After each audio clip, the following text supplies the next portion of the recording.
Hi, this is Archana. Today I am going to discussing the directional relay. Okay, first we know why we need the directional relay protection. Okay, now see the system has the two parallel current paths. Our radial system has two sources at both ends. Then non-directional overcurrent relay will cause losses of entire supply. Okay, we will lose of all the sources. So in that case we need from selectivity.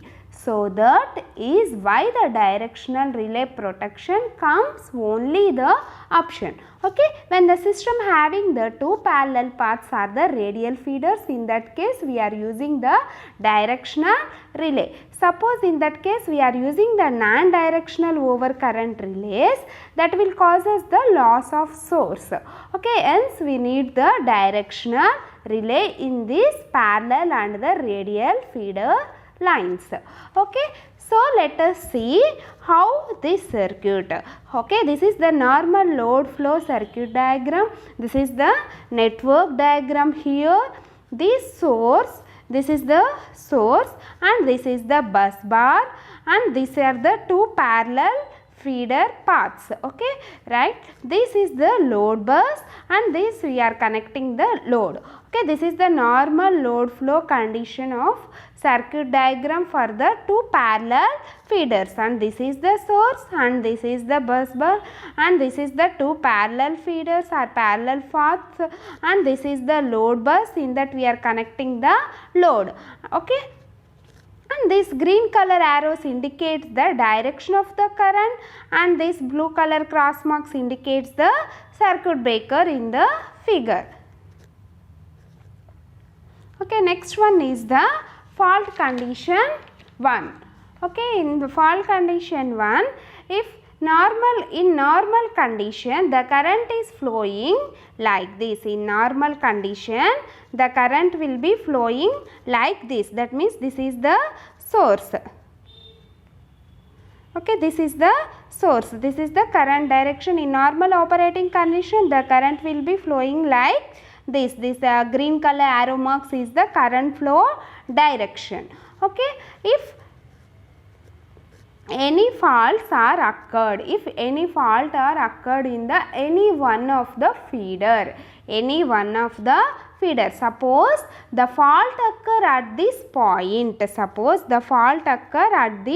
point, okay, how the fault current will be flows. Okay, we see the how the fault current will be flows. This is the current direction and this is the source and this is the bus bar and this is the load bus and this is the load. Okay, when the current will be flowing from the source to the load, this arrow indicates the current flow direction. This is the current flow direction. In this case the fault will be obtained.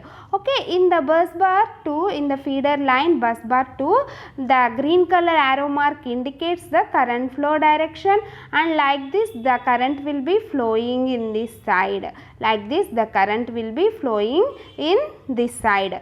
This is the opposite direction.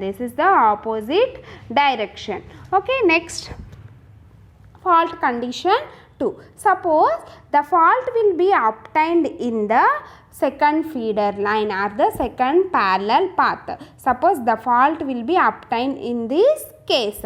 Okay, this is the source. In that source the current will be flowing in like this. If there is no fault means the current will be flows like this. Okay, if the fault will be obtained at this point, the current will be flowing in this direction. After that the current will be flowing in this direction. Okay, the current will be flowing in this direction. Okay, this is the arrow mark indicates. Okay, this is the second fault condition. Next, in this case how the relay will be operate. First we discuss how the relay will be operate or how the circuit will be breaker will be operate. Suppose in this circuit we are using the normal non-directional overcurrent relay. Okay, if we are using the non-directional overcurrent relays in this direction, the two bus bars will be disconnected from the source. total supply will be disturbed by using the non-directional overcurrent relay. Okay, first we observe this. This is the current flow direction. If the fault current will be flowing like this. If the fault current will be flowing in this side, the circuit breaker will also be operate, and this circuit breaker is also operate, this circuit breaker is also operate. Total 4 circuit breakers are to be operated, then we'll disconnect the total both of the lines. In second fault condition also, in this case the fault current will be flowing. If the fault current will be flowing to the circuit breaker, automatically this breaker will be operate, and then this breaker will be operate, and then this breaker operate, this breaker will be also be operated. Then both the feeder lines are to be opened or disconnected from the supply source when non-directional relay will be used in this case. Okay, this will be overcome by using this directional relays. This will be overcome by using this directional overcurrent relays. Okay, now in the previous 2 cases, if you use the non-directional overcurrent relay, then it will cause the loss of both lines. Okay, hence power loss of the entire system. So let's see the solution. Okay, let's see the solution. This is the solution diagram for the previous circuits. Okay, this is the source and this is the bus bars. In that we are using the 2 parallel feeder lines, and this is the load bus. In that we are connecting the load.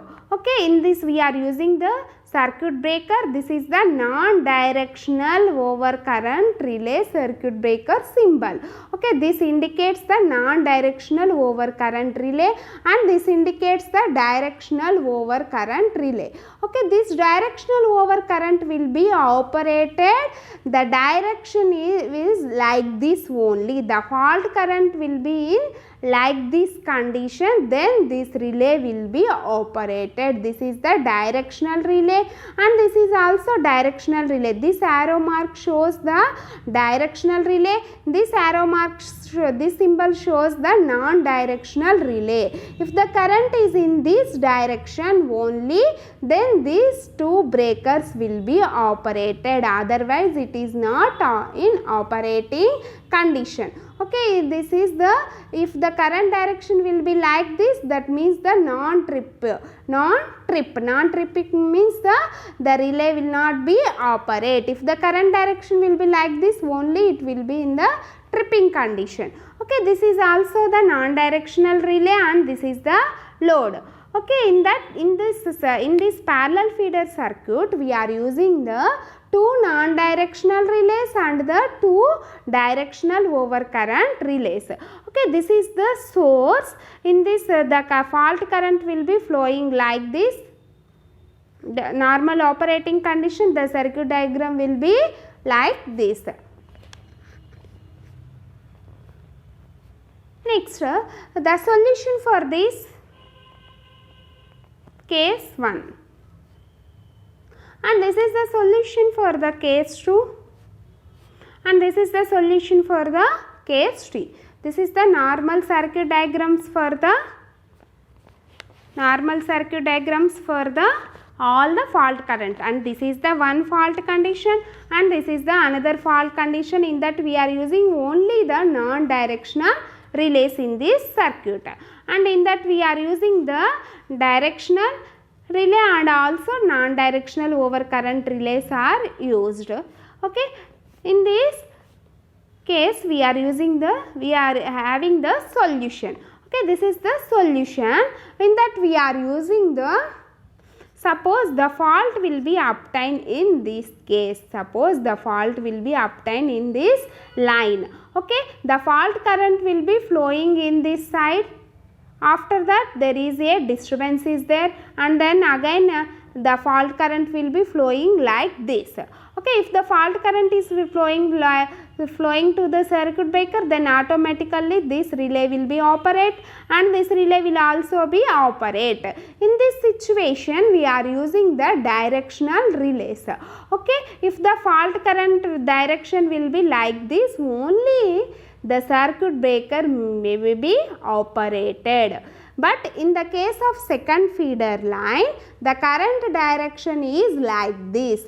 And that means the directional relay will be operated if the current direction is like this. If the current direction is like this. But in the case of the second feeder line, the current line direction is opposite to that direction. Okay, then only this relay may be operated. Then automatically only the line will be tripping from the overall the circuit, and this line will be operated as usual. Okay, this is the solution for the case 1. Next, the solution for the case 2. Okay, this is the solution for the case 2, and this is the source, and this is the load bus, and this is the bus, and this is the load bus. In that we are connecting the load. Suppose the fault will be obtained in the second feeder line. Suppose the fault will be obtained in the second feeder line. If the fault current will be flowing in like this, in that we are using the non-directional relays, and also this we are using the directional relays. Okay, in the directional relay the current flowing direction is like this, then only the breaker will be operated. But in the case of this feeder line, the current direction will be like this. Therefore, this breaker is not operated at this condition. And observing in the second line, if the fault will be obtained in this, okay, then the fault current will be flowing like this. After that, this fault current will be flowing like this. Okay, the direction of these two will be same. The current direction and directional relay direction will be same.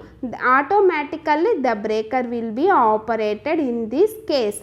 Then the total feeder line, the second feeder line will be disconnected from the supply. This is the solution for the case 2. Next, the solution for the case 3. Okay, in this suppose the fault will be obtained near to the load center. Suppose the fault will be obtained near to the load center.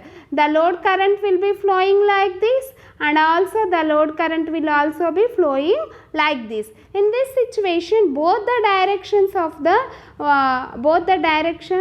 will be in opposite. Then no relay will be operated. In this, no relay will be operated. Next one, in this case we are using the non-directional relay. If the fault will be obtained in this, automatically this relay will be operated, and this feeder line will be, load bus feeder line will be disconnected from the supply source. Okay, this is the solution for the case 3. Next one is the, suppose the fault will be obtained in the load bus. This is the difficult situation. Suppose the fault current will be obtained in this bus. Okay, in this case the fault current will be flowing like this, and also this fault current will be flowing like this. In both the cases, the direction of the fault current and also the relay tripping direction is opposite together. Then no relay will be operated in this case, and also this relay is not operated. Okay, no relay will be operated in this situation. In that case, we are using the differential protection. Okay, in case 4, the solution will be obtained by using the differential protection. If the fault will be obtained in this section or in this bus, load bus, in this case we are using the differential protection. This relay is the differential protection. That relay will be operated in this case. Okay, these are the 3 cases for the fault conditions for the fault conditions. Okay, this is the first condition and this is the second condition. In both the conditions, both the lines will be operated while using the non-directional overcurrent relay, and total supply will be disconnected from the circuit. Okay, in third case we are using the two different types of relays, that is one is the non-directional relay and other one is the directional relay. The current direction is like this, then only this relay will be operated. Okay, this is the solution for the case 1. In that we are using the one non-directional relay, two non-directional relays and directional relays are using. If the fault current will be in this direction, only these breakers will be operated, otherwise it not operated. Okay, this is the case 2 solution. In that the fault current will be obtained in this. Okay, in this the relay current, the current fault current direction and the relay direction is same, then the breaker will be operated. In the above line, the current direction is like this and the direction of the relay will be opposite direction, then this breaker is not operated. Only we are disconnecting, only the feeder line 2 or bus bar line will be disconnected from the supply source. Next one is the case 3. In that we are obtaining the fault in near to the load. In this case, the direction of the current is like this and the directional relay is current direction is like this, then this relay will not be operated in this situation. But in that we are using the non-directional relay. If the fault current will be obtained, then automatically this relay will be operated. But in the case of the fourth case, the fault will be obtained in the bus bar, load bus. In this situation, there is no any other breakers.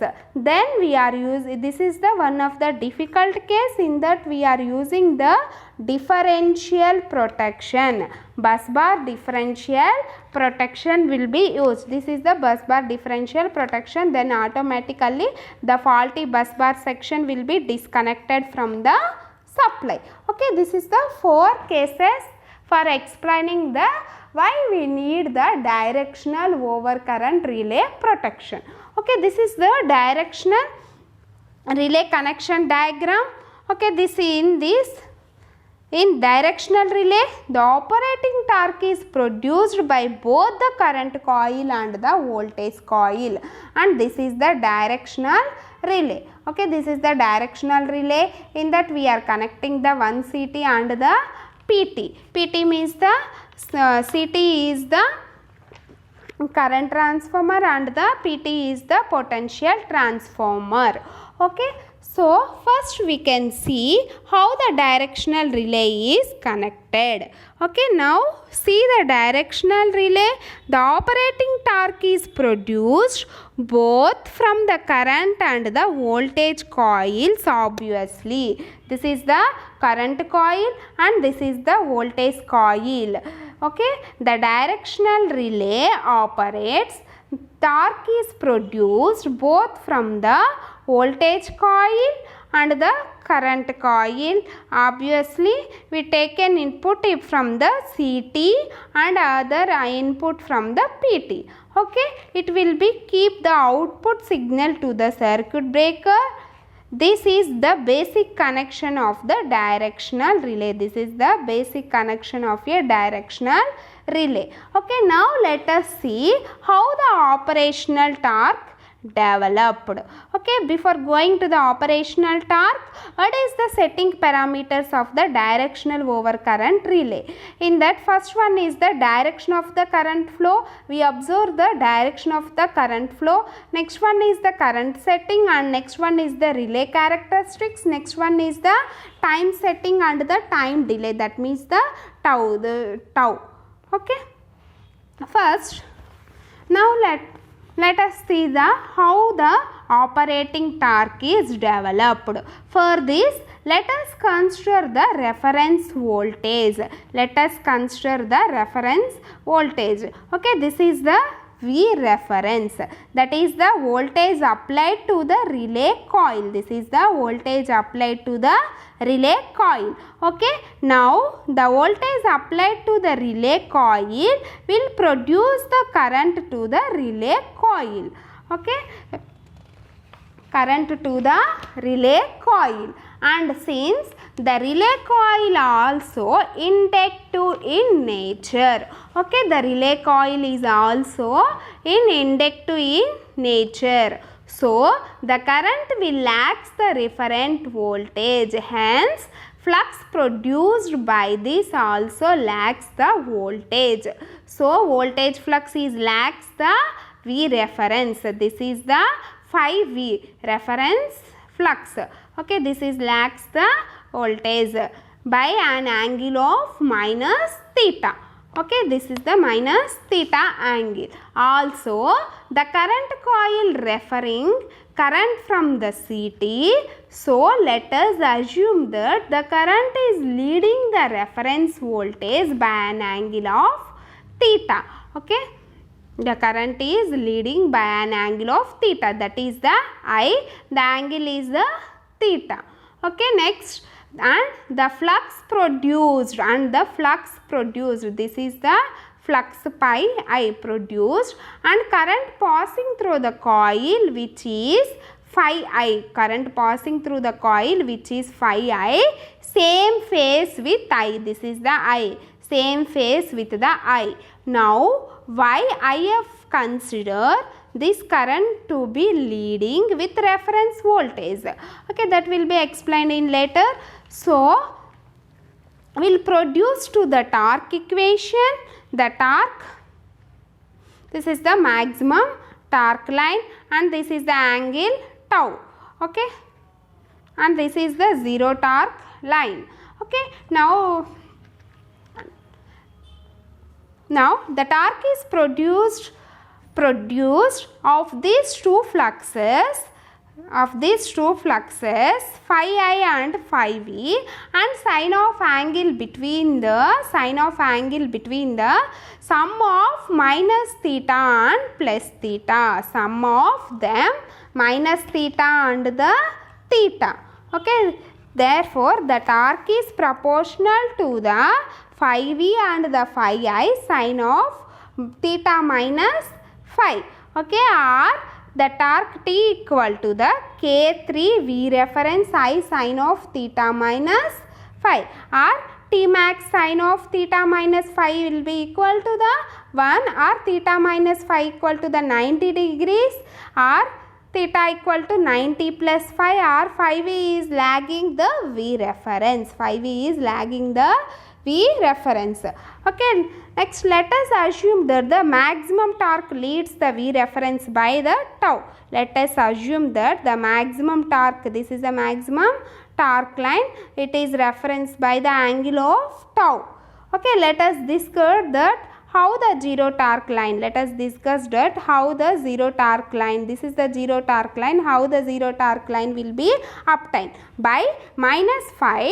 So if we try to plot the theta, for maximum it shall lead theta, for maximum it shall lead by the phi V by 90 degrees. Okay, it shall lead by the phi V by 90 degrees.